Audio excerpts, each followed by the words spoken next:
बच्चों के भय को देखते हुए उन्होंने कमेटी को गठित किया, जिसमें उन्होंने बोला कि हम ग्रेस मार्क्स को वापस लेते हैं। ये सिंपली अगर देखा जाए तो एक बड़ी डकैती का कोई अपराध किया हुआ है, तो उसको बचने के लिए एक छोटी सी पॉकेट मारी की चीजों को जो है अपने आप को फंसा दिया कि हम ठीक है उनको वापस ले लेंगे। 9 अप्रैल से 10 अप्रैल 2024 तक फॉर्म खोलना एक बहुत बड़ा प्रश्न चिन्ह की बात है। 24 घंटे के लिए फिर दोबारा फॉर्म भरवाया गया। क्या रीजन है कि अगर कोई एक इन्वेस्टिगेशन हो जाएगा, जुडिशियल इंक्वायरी हो जाएगी, तो क्या प्रॉब्लम है? मतलब यही बात है, कहीं ना कहीं तो डर है। उनकी जरा सी भूल के चक्कर में आज 60 से ज्यादा अधिक बच्चे मर गए, कितने बच्चे डिप्रेशन में आ गए। इतने अभिभावक रोज एनटीए के ऑफिस के बाहर धरना दे रहे हैं। एनटीए के द्वारा आयोजित की गई नीट परीक्षा में 1563 बच्चों को ग्रेस मार्क्स दिए गए। मामला सुप्रीम कोर्ट तक पहुंचा तो सुप्रीम कोर्ट में सुनवाई के दौरान एनटीए ने कह दिया कि अब हम 1563 बच्चे जिनको ग्रेस मार्क्स दिए गए उनका दोबारा एग्जाम होगा। लेकिन इसके बाद भी क्या यह मामला शांत हो गया है? लखनऊ के ऋषि शुक्ला ने एनटीए के री एग्जाम के फैसले पर आपत्ति जताते हुए सुप्रीम कोर्ट ने फिर से एक शिकायत दर्ज कराई है।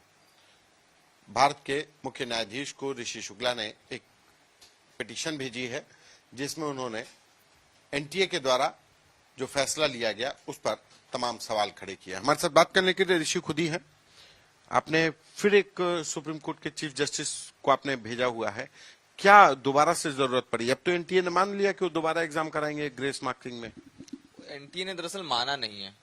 एनटीए ने सिर्फ देखा जाए अगर आज तो जब इतना बवाल बढ़ गया था ग्रेस मार्क को लेके, तो एनटीए ने आज इस चीज को बोला कि बच्चों के भय को देखते हुए उन्होंने कमेटी को गठित किया, जिसमें उन्होंने बोला कि हम ग्रेस मार्क्स को वापस लेते हैं।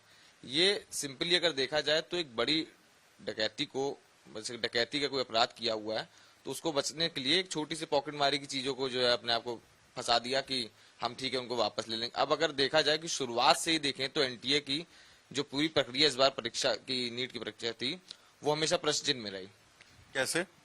अब 9 फरवरी को नीट के एप्लीकेशन फॉर्म खुलते हैं, 9 फरवरी को खुलते हैं, 9 मार्च को उसकी अंतिम तिथि होती है, फिर वो बढ़ के 16 मार्च तक बढ़ती है, जो कि एक नॉर्मल प्रोसीजर है कि एक एग्जाम का 1 महीने तक खुलता है, फिर 1 हफ्ते के लिए खुलता है। ये प्रक्रिया आप बता रहे हैं जब नीट के फॉर्म आए, मतलब नीट के फॉर्म भरने की प्रक्रिया? हाँ, भरने की प्रक्रिया थी। तो 9 मार्च तक लास्ट अंतिम तिथि थी, फिर 1 हफ्ते का एक्सटेंशन होकर 16 मार्च तक रहा। फिर अगर आप देख सकते हो कि उन्होंने 1 दिन के लिए, ये बहुत ही बड़ी चीज है कि उन्होंने लिखा है कि meanwhile a few request were received from the candidate to reopen the registration window of NEET UG 2014 as they could not fill their form due to various unavoidable reason. 9 अप्रैल से 10 अप्रैल 2024 तक फॉर्म खोलना एक बहुत बड़ा प्रश्न चिन्ह की बात है। 24 घंटे के लिए फिर दोबारा फॉर्म भरवाया गया। फिर उसके बाद जब रिजल्ट की बारी आती है, तो जब आपने 14 जून को संबंधित अपना फिक्स कर रखा था कि आपका रिजल्ट निकलेगा 14 जून को, तो 4 जून को निकालना, जिस दिन जो है लोकतंत्र का एक इतना बड़ा दिवस था कि रिजल्ट निकल रहा था, आपने उस दिन को क्यों चूज किया? क्या रीजन था? आप 3 को निकाल सकते थे, आप 5 को निकाल सकते थे। वो कहीं ना कहीं आपको आपकी हर एक चीज को शंका में डाल रहा है। अब बात ये क्या इन लोगों ने जो 14 जून की जो डेट दी थी रिजल्ट डिक्लेरेशन की, पहले से थी? हाँ, पहले से थी।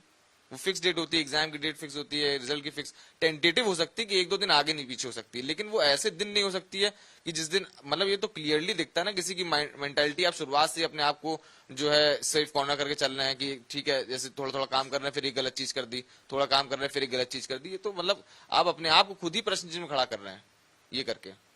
अब आपने चीफ जस्टिस को एक दोबारा से एक रिटन में कंप्लेंट फाइल की है, क्या है वो कंप्लेंट, क्या चाहते हैं? मैं ये चाहता हूं कि ग्रेस मार्क्स का मुद्दा तो देखिए 1500 कुछ छात्रों का है, लेकिन उससे बाकी बच्चों की रैंक तो कहीं से नहीं हो पा रही ना सही। 1500 बच्चों की बात नहीं है, ये 24 लाख बच्चों की बात है।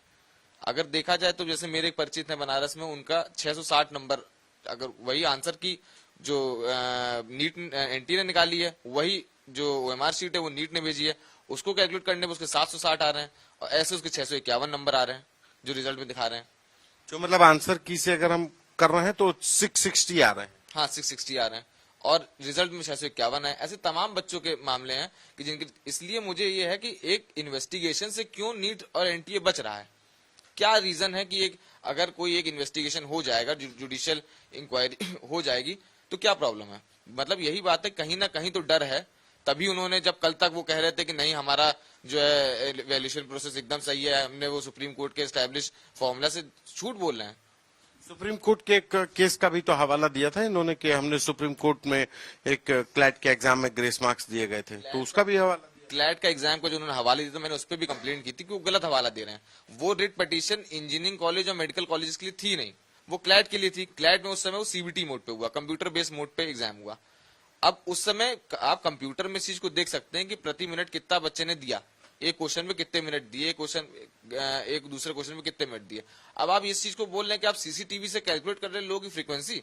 बच्चा तो अगर परीक्षा देने गया है तो पेपर ही पढ़ेगा, तो 1.5-2 घंटे तक बैठा रहेगा पढ़ते पढ़ते के लिए। आप कैसे फ्रीक्वेंसी मैच कर सकते हैं? आपने अभी इन्होंने फ्रीक्वेंटली आंसर क्वेश्चंस निकाले, आपने क्यों नहीं इसका फॉर्मूला रिलीज किया कि जो फॉर्मूला जो आपने यूज किया ग्रेस मार्क्स के लिए वो गलत थे, गलत हैं, इसी चक्कर में वो बैकफुट पे आए हैं।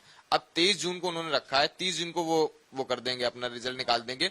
सिर्फ सब कुछ बचने के लिए है कि जैसे ही वेकेशन बेंच खत्म होगी, 8 जुलाई को रेगुलर बेंच बैठेगी, तो उनको डर है कि वो कहीं अगर इन्वेस्टिगेशन हो गई तो वो एक बड़े घपले का खुलासा हो सकता है। बिहार पुलिस तो इन्वेस्टिगेट कर ही नहीं। अब सेम चीज अगर देखी जाए कि 2015 में अगर AIMPT का जो आखिरी एग्जाम हुआ था, उसमें भी अगर आप देखें तो सुप्रीम कोर्ट ने इसीलिए ही जो है उसको परीक्षा को रद्द करके दोबारा कराया था, क्योंकि उसमें अनफेयर मींस का यूज हुआ था। अब बिहार पुलिस ने अब की बार लोगों को पकड़ा, चार्जशीट फाइल हो रही है, लोग गिरफ्तार हुए हैं, लोगों का बयान हो गया उसमें कि हाँ पेपर एक रात पहले रटाया गया था। तो कैसे ये इस चीज को आप दबा सकते हैं? वही सेम चीज आज फिर हुई है। जब हो रही तो आपको रीनीट कराने में प्रॉब्लम क्या है? अभी अगर देखा जाए, कल ही पे आपको दिखाऊं मैं कि एक कल पेपर इन्होंने कराया था, ये एनटीए का कल का पेपर था, जिसमें जिन्होंने प्रेस रिलीज जारी की है नेशनल कॉमन एंट्रेंस टेस्ट की, ठीक है, 2024। इसमें इन्होंने लिखा है कि due to technical reason the examination which had commenced at some center could not be initiated at all examination centers. As a result, the examination has been postponed. A new date of NCET 2024 will be announced soon through the official NCET portal. अब जब आप जो चीज पहले से करते आ रहे हैं, एनटीए ने 12 जून को एक जो पेपर हुआ था, ये पेपर हुआ था, कल ही पेपर हुआ था, और इन्होंने कुछ टेक्निकल कुछ इश्यूज हुए तो उन्होंने पूरा कैंसिल कर दिया। जब वही चीज सेम चीज रही भाई, वहां पे अगर जो अब जब अगर देखें तो कल जो हरियाणा का जो सेंटर था, वहां के प्रिंसिपल ने साफ मना कर दिया कि नहीं, टाइम पे पेपर शुरू हुआ, टाइम पे पेपर खत्म हुआ, वो तो बयान देने के लिए तैयार है कोर्ट में। अब जब वो डर लगा उनको कि हाँ पे एनटीए ने कहा कि यहाँ पर टेक्निकल फॉल्ट की वजह से देर में बच्चों को कंप्यूटर, हाँ, तो वहां वो बोल रही है कि जो है ऐसा कुछ नहीं था, समय से पेपर शुरू हुआ, समय से पेपर खत्म हुआ। तो उनके अंदर डर है कि अगर वो सामने आ गई चीजें तो फिर चीजें फंस जाएंगी और वो सवाल के घेरों में आ जाएंगे। फिर उनको अभी वही मैं सोच रहा हूँ ना कि क्यों डर रहे हैं इतना, क्या डर है कि एक इन्वेस्टिगेशन, मैं कह रहा हूँ कि रीनीट का एग्जाम आप इन्वेस्टिगेशन की बात करिए जो कमेटी का है, ठीक है, एक बड़ा निर्णय है, वो किसी के मेरे कहने या किसी कहने से नहीं हो सकता, लेकिन इन्वेस्टिगेशन तो किसी की चीज, 24 लाख बच्चों की बात है, 24 लाख। अब ये जो आपने आज ग्रेस मार्क की बात कही कि उन्होंने हटा दी ग्रेस मार्क्स तो हटा दिए, आपके चक्कर में तो जो रिजल्ट आपने ऊपर नीचे आपका हो गया, उस चक्कर में 60 से अधिक बच्चों ने सुसाइड कर लिया भारत में। उसका जिम्मेदार कौन है? क्या एनटीए जिम्मेदारी लेगी इस चीज की, उन बच्चों की, कि वो जो बच्चे मरे क्या वो वापस ले आएगी उन बच्चों को? उनकी जरा सी भूल के चक्कर में आज 60 से ज्यादा अधिक बच्चे मर गए, कितने बच्चे डिप्रेशन में आ गए। इतने अभिभावक रोज एनटीए के ऑफिस के बाहर धरना दे रहे हैं, क्या उनको उनकी जो समय बीत रहा है, उनकी जो कष्ट है, उनको उनका जवाब दे सकती है? क्या मानवता एकदम समाप्त कर चुकी है एनटीए और कुछ नहीं है? वो सिर्फ अपना फायदा देख रही, अपने आप को बचाने का देख रही, बस, और कुछ नहीं है। लेकिन अब सुप्रीम कोर्ट में जो मामला चल रहा है तो उसमें एनटीए ने रीनीट मतलब जो ग्रेस मार्क्स का था इशू, उस पर राजी भी हो गई है। तो अब आगे क्या होगा? चूंकि आप लॉ स्कॉलर हैं, कानून से जुड़े हुए हैं और हाई कोर्ट लखनऊ बेंच में भी आप एक्टिव हैं, तो क्या अब आगे होगा? ये डिस्पोज हो गया या अभी इसमें जो पिटिशंस 3 फाइल हुई हैं इसमें अभी आगे और भी इसमें प्लीज हैं? अभी सिर्फ एक मुद्दा खत्म हुआ है ग्रेस मार्क्स का। अभी जो रीनीट का प्लस जो एक जुडिशियल इंक्वायरी का, जो एसआईटी गठन का, इन सब का मुद्दा भी एक्टिवेट है। अभी 8 जुलाई को जब वेकेशन बेंच खत्म होके 8 जुलाई को जब नोटिस का उनका जवाब देना होगा, तब इन चीजों पे मुद्दा उठेगा और तब बहुत तीखे सवालों से एनटीए गुजरना पड़ेगा। और उन्हीं तीखे सवालों से बचने के लिए वो सब कुछ उससे पहले निपटा के खत्म करना चाहती है। जो मुझे लगता है, देखने से जो प्रत्यक्ष रूप से दिख रहा है, पहले प्राथमिक रूप में दिख रहा है कि वो यही है। तो आपने इसी को लेकर के चीफ जस्टिस से शिकायत? हाँ, मैंने इसी को लेकर शिकायत की है कि जो है ये ग्रेस मार्क्स हटाने निर्णय तो ठीक है जो निर्णय है, लेकिन एक इन्वेस्टिगेशन तो जरूरी है, क्योंकि इतनी सारी खामियां हैं, खुद सुप्रीम कोर्ट बोल रहा है कि इसकी सेंसिटिविटी में जो है, जो इफेक्ट आया है एक पेपर की कॉन्फिडेंशियली में एक इफेक्ट आया है, तो उसमें मुझे लगता है कि जांच होना चाहिए।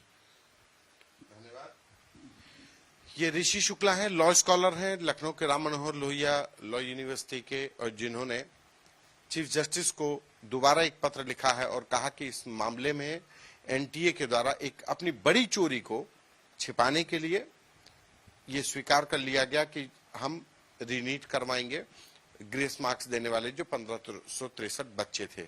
लेकिन यहां पर सवाल उन लाखों बच्चों का है जिन्होंने नीट की परीक्षा दी थी अपने बेहतर भविष्य के लिए, लेकिन ग्रेस मार्क्स का जो सिस्टम अपनाया गया उसकी वजह से तमाम बच्चों ने सुसाइड किया। उसके लिए कौन जिम्मेदार होगा? कैमरा पर्सन संदीप के साथ संतोष कुमार, यूपी तक।